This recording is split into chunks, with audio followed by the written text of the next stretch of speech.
ఇప్పుడు సన్యాస దీక్ష ఇచ్చినప్పుడు చాలామంది వరకు కొన్ని నియమాలు మీరు ఇక్కడికి వెళ్ళకూడదు, ఏ చేయకూడదు అని చెప్తుంటారు కదండి.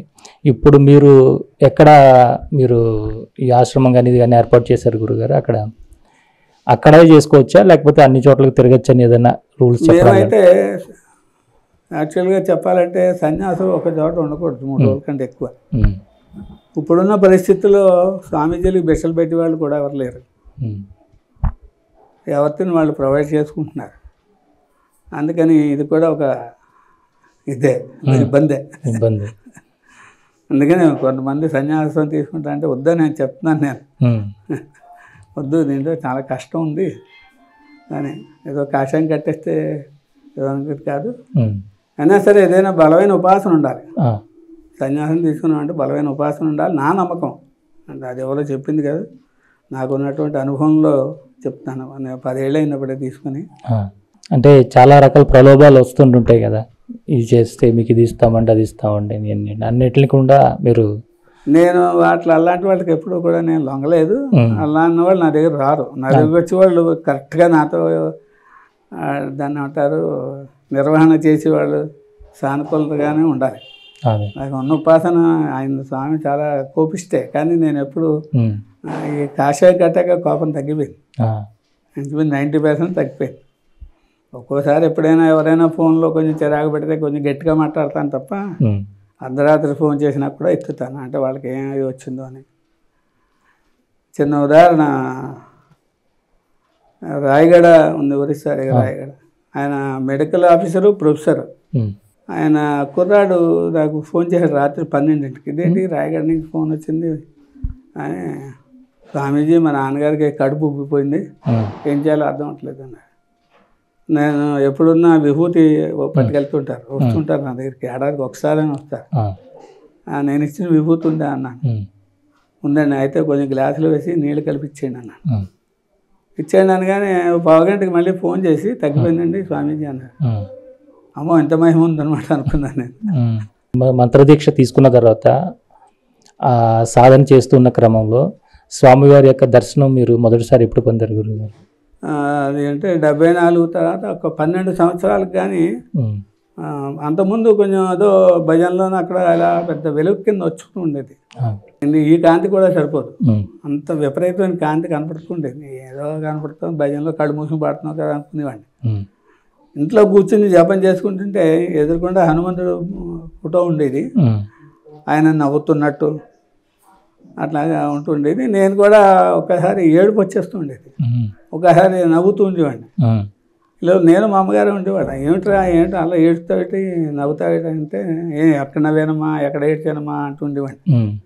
ఇవన్నీ స్వామివారి అనుభూతులే. మా ఊళ్ళో పశ్చిమ ఆంజనేయ స్వామి గుడి నిర్మాణం జరిగింది. దానికి కారణం స్వామి అనుగ్రహమే, 100కి 150. ఎందుకంటే నేను నాలాంటి వాళ్ళకి గుడి ఎక్కడ కట్టించగలను, ఇలాంటి సహకారం అందరూ అందించారు. అయితే అది కూడా చాలా మిరాకిల్. నేను మా ఇంట్లో ఒక్కడనే ఉండేవాడిని అప్పుడు, మా అమ్మగారు పోయిన తర్వాత. మంచం పడుకుంటే ఒక ఆయన స్వామీజీ, ఒక ఆయనది విజయనగరం దగ్గర వింధ్యవాసి ఏదో, ఆయన నాకు ఫోన్ చేస్తుండేవారు. ఏమంటే మీరు ఆంజనేయ ఉపాసకులట కదా అని. నా కూడా నీకు ఎందుకే బాబు, నువ్వెవరు చెప్పాను, నేను స్వామీజీని అన్నాడు. అయ్యో క్షమించండి అని. అప్పుడు నేను స్వామీజీని కాదు కదా అంటే, ఏం పర్వాలేదండి, మీ దర్శనానికి వస్తాను, నేను అంత గొప్పవాడిని ఏం కాదు, నా దగ్గర రావద్దు, నేను వస్తే టీ ఇవ్వలేను, మంచినీళ్ళు కూడా ఇవ్వలేను అన్నాను. మీ మంచినీళ్ళు వద్దు, మీ నీళ్ళు వద్దు, మేము వచ్చేస్తున్నాను. వచ్చేసారు ఒక రోజు ఆదివారం నాడు. ఇంక నేను ఎక్కడో వచ్చాను, మాస్టర్ ఉద్యోగం చేసుకుంటున్నానే బాబు అన్నాను. అయినా సరే వచ్చేసారు. ఆయన ఎంత ఎత్తు కమండలం అన్నీ వచ్చారు. వచ్చేసరికి ఆయన 2 వాటిలో ఇరుక్కున్నాడు. సరే చూసి ఇది 15 రోజులు అయిపోతున్నాను, అయిపోయింది. మళ్ళీ వచ్చేసారు. ఇల్లు చూశారు కదా, మళ్ళీ వచ్చారు. వచ్చిన తర్వాత మీ చేత ఆంజనేయ స్వామి గుడి కట్టించాలండి అన్నాడు. నేనేమో బ్రహ్మచారి అండి, నేను ఎలా కడతాను అన్నా. మీ ద్వారా జరుగుతుంది అన్నాడు ఆయన. అదే అవుతుందేమో లేండి అన్న. అయిపోయింది. 3వసారి ఆయన వచ్చారు, 3వసారి కూడా వచ్చారు. శివాలయంలో పక్కన స్థలం చూపించాను. అమ్మ ఎవరు సెలెక్ట్ చేశారంటే నేనే అన్నాను. ఆమె అన్నీ వాస్తు తెలుసా నాకేం తెలియదండి, ఏమో ఇక్కడ పెడితే బాగుంటుంది అనుకున్నాను, మా స్వామి చెప్పారు అని అయిపోయింది. మా జమీందారు వాళ్ళని పిలిచాం, వాళ్ళందరూ ఏమన్నారంటే సరే సరే అన్నారు. లేదా ఊళ్ళో చెప్పాం, స్పందించారు అంతే, అంతవరకే, కార్యరూపం లేదు. ఆయనేమో విగ్రహం పురమాయించేస్తాను, విగ్రహం నేను ఇస్తాను స్వామీజీ, 9 అడుగులని చెప్పాం. అప్పుడు వద్దండి, నేను చెప్పేదాకా విగ్రహం వద్దు, ఏమొద్దు, గుడి కడ్డా అంటే ఇలా అప్పుడు అందరూ అన్నారు కదా అంటే అలాగే అంటారు జనం అని చెప్పేసి వద్దన్నా. వారం పోయాక పడుకుంటే 12ంటికి నువ్వు కట్టించచ్చు కదా అంటున్నాడు. ఎవరో ఏదో నిద్రలో కళ వచ్చిందేమో అనుకున్నాను, పడుకున్నాను. మళ్ళీ అదే పని, ఇంక 3వసారి అదే, కళ్ళు నువ్వుకుంటే నేను కడిస్తాను అన్నాను చిన్నపిల్లాడిలాగా. ఆయన పడుకున్నాను. పొద్దున్నే మళ్ళీ మామూలుగా సంధ్యావందనం చేస్తుంటే స్వామివారు మంత్రం జపిస్తున్నాను, ఆయన తోక ఊపుతున్నాడు. అమ్మ రాత్రి నువ్వు ఇదే అనమాట, నీ లేలా అనుకుని సరే స్కూల్కి వెళ్ళిపోయాను. 11 గంటలకి ప్రతిరోజు ఈయన ఫోన్ చేస్తుంటారు. ఇలాగా శివాలయంలో పైపు దింపుతారు కదా, అది దేవుడు డబ్బులు పెట్టి దింపుతాను, నేను రాత్రి ఇలా జరిగిందయ్యా, ఇంకెవరు మీ స్వామి అయి ఉంటారు, నేను 5,000 పంపుతున్నాను ముందు పూర్వాశ్రమం ఈయన పంపించారు. ఆ తర్వాత మల్కాజ్ గారు రాగానే వారు నరసింహ గారు అబ్బాయి వీళ్ళు మా శిష్యులు హైదరాబాద్, ఆ శిష్యులే నా అన్నాను నేను, అభిమానులు అంటాను ఎక్కువ, అభిమానగణం. శిష్యుడు అంటే మనమే వాళ్ళకి మంత్రం లేదు ఏం లేదు, నేను వచ్చానంటే వచ్చేస్తుంటారు, అభిమానం అంతే. అలాగా మళ్ళీ ఆయనకు ఫోన్ చేసి 3 అడుగుల్లో పశ్చిమకి ఊర్ధ్వముఖం అధోముఖం, అది చాలా పవర్ఫుల్. దానికి యంత్రం వడ్లమూడి వెంకటేశ్వరరావు అని గుంటూరులో ఉన్నారు, ఆ యంత్ర ప్రతిష్ఠ ఆయన చేస్తారు. ఆయన మీరు ఎవరికి అప్పచెప్పకండి, నేను వేసిస్తాను, మీరే అందులో దాన్ని ముట్టుకుని ఎవరి చేత ముట్టుకోవద్దు, యంత్ర ప్రతిష్ఠ చేయడం జరిగింది. అప్పటి నుంచి హనుమత్ జయంతికి కొంచెం అడాప్ట్ చేస్తున్నాం, కాస్త 4గురికి భోజనాలు పెట్టడం.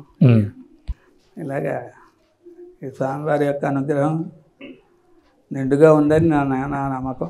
అంటే ఈ మంత్రదీక్ష తీసుకున్న వాళ్ళు కానీ లేదంటే ఈ సాధన చేసేవాళ్ళు ఎలాంటి నియమాలు పాటించాలి, వాళ్ళు ఎలా చేయాలి? నాకు నియమాలు అంటూ ఏం చెప్పలేదు, మేము ఎవరికి చెప్పట్లేదు.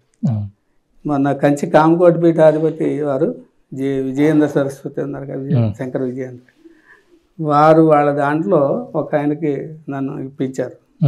నవంబర్ 8వ తారీఖుని నేను హనుమంతుడి మంత్రం ఇచ్చాను.